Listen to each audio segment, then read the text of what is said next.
That's lovely. We also have some apples here that Nick sliced up earlier. We'll add those. We've got some celery, which we can add those as well. And don't forget the walnuts, which are just roughly chopped. Just give that a light toss. Just mix that just a little bit. I see you have a big orange there. Do you need anything to do with that? If you can take the skin off and zest that for me, that would be great. Basically, to zest an orange, you need an organic orange. You have to have a natural skin, because if it's waxed, it is not good for you.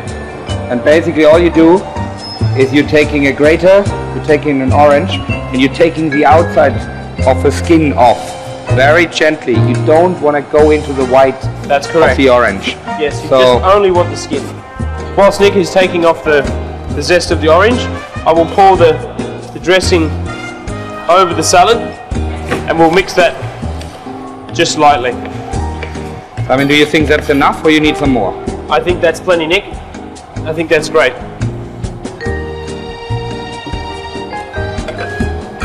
Fantastic.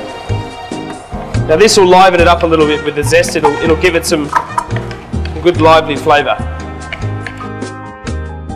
So Simon, should I take the chicken out of the oven? Yes, that would be a good idea. We also need to remember that when the chicken comes out, we can't put it into the salad whilst it's too hot. We need to rest it for a little while so it comes down to room temperature before we slice it. Otherwise it'll cook the salad dressing. Okay. Close the oven. So that looks lovely, Nick. Looks really good. The fresh thyme on top. Wonderful. So how long would you rest it for? Well, I would probably rest that for probably 5 minutes. 5 minutes is enough. Well, what we will do, Nick, is we will remove the skin. We'll remove the skin carefully and take off the thyme. It's with it marinating for 6 hours. The flavour would have already gone inside the chicken. So the skin is to keep it moist, right? That's correct, yes. So what we can do is we can just we can slice that just into pieces.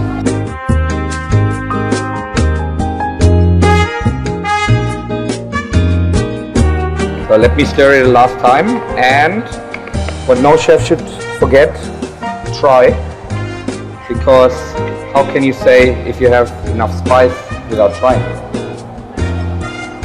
How's that taste, Nick? It's actually very good. Yep. I would recommend a tiny little bit of pepper. A tiny little bit more pepper? I think we have one here.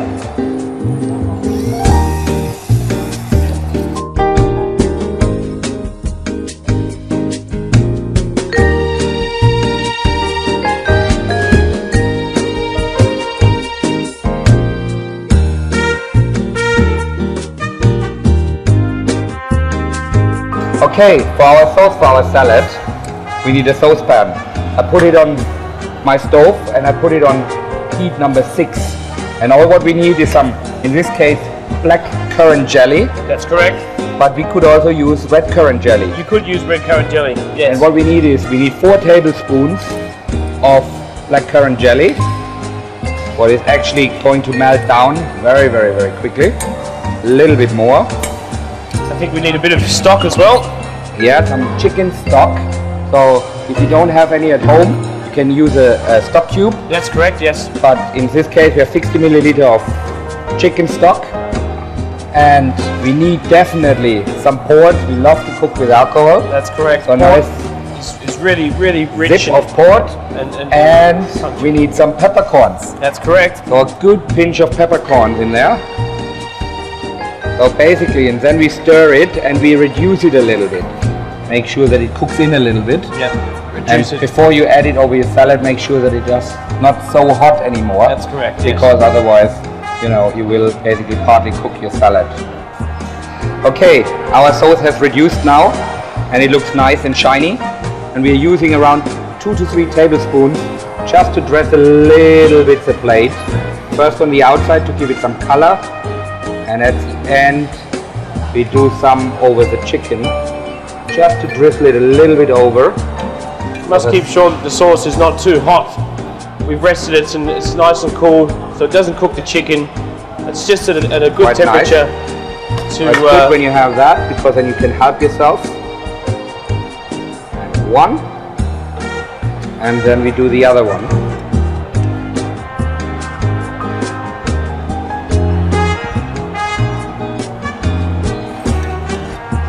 Nice and shiny. Nice and shiny. We're pressing up the chicken.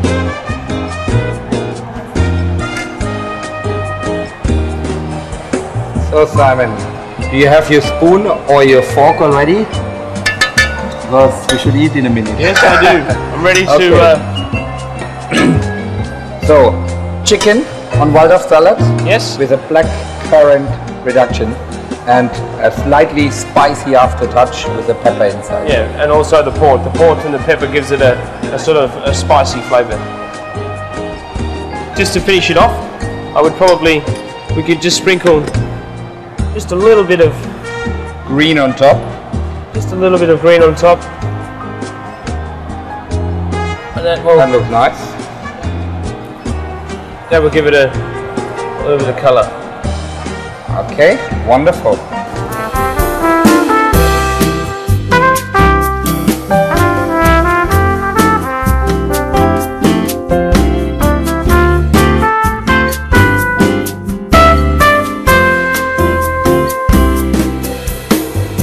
So that's our chicken. Now we continue with the next break and we finish our lamb. See you later.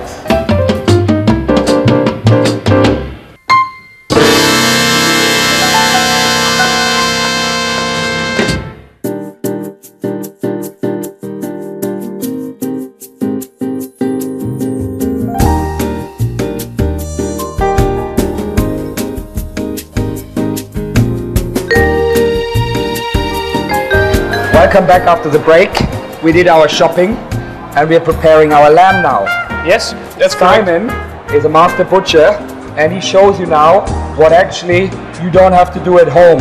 Come to us and we prepare it for you, so you don't have to do the work. So Simon, what are you going to do?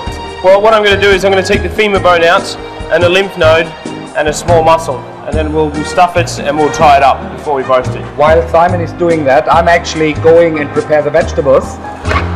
So Simon, what are you doing? Well, we're just about to remove the main leg bone, which this will, it doesn't take really that long, but it is quite difficult. As you can see, we've just got a bone, just like that, which you can use for soup, stock, make a sauce out of later on. So I'm basically coarsely chopping only the pumpkin, because it will melt later on our chopping board anyway. Okay Simon, what are you doing now? Well, what we're going to do is we're going to place some garlic. We're going to make a quick filling for the lamb. We'll put in some garlic. We'll add some fresh thyme. A little bit of orange zest.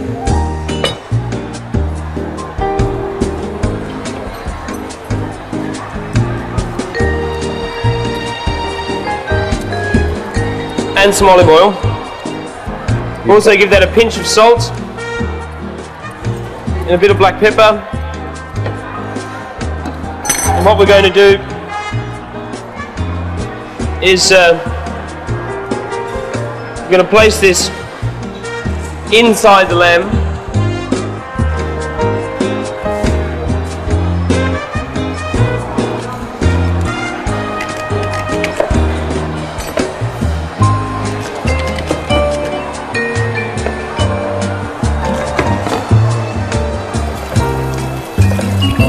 And then we're going to tie it up with a bit of string.